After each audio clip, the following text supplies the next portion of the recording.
Okay. Now I'm talking. Yeah.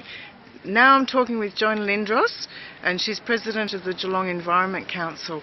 And there's a problem up with the heathlands near Anglesea, heathlands of Anglesea. Could you just tell us about that, Joan? Yeah, well, earlier this year the government gave Alcoa, or renewed their 50-year lease for well over 7,000 hectares of Anglesea heathlands listed on the National Estate, really valuable for flora and fauna. Alcoa were given this long lease just about the same time as they announced their financial woes.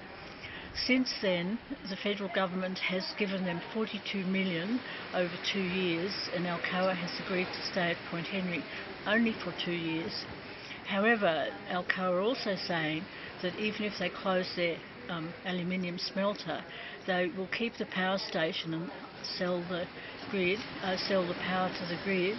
And also there's the potential for them selling their lease and the power station if they no longer want it. We have great concerns about this, and we believe that Alcoa are only using, at the moment, I say only, but it's rather a lot, over 6,600 hectares of land for their actual digging the coal up, the coal mine. And we believe that the balance of the land should be added to the Great Otway National Park. It's all been assessed over many years, and the values are intense for both flora and for fauna.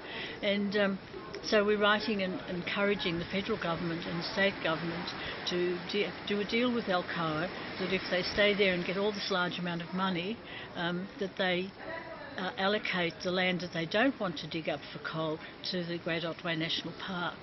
And you've written to Tony Burke about that. Have you had a response? We haven't had a response from Tony Burke. We've had a response from a couple of federal members who have passed the letters on to Tony Burke, but it certainly needs more than that.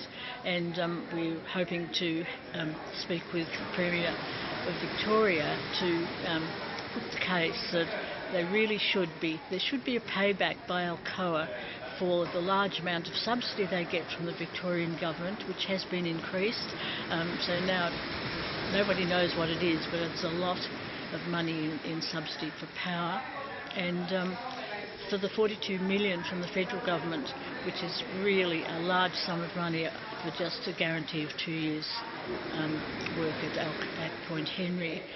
So I think it's something that we'd like the whole community, people who have got an awareness of the values of the Great Otway National Park, to write to Tony Burke and to Ted Baillieu and to push for this area added. Because I have to say that if we get the heathland in the National Park, it will make the Great Otway National Park probably one of the best and biggest parks in Victoria.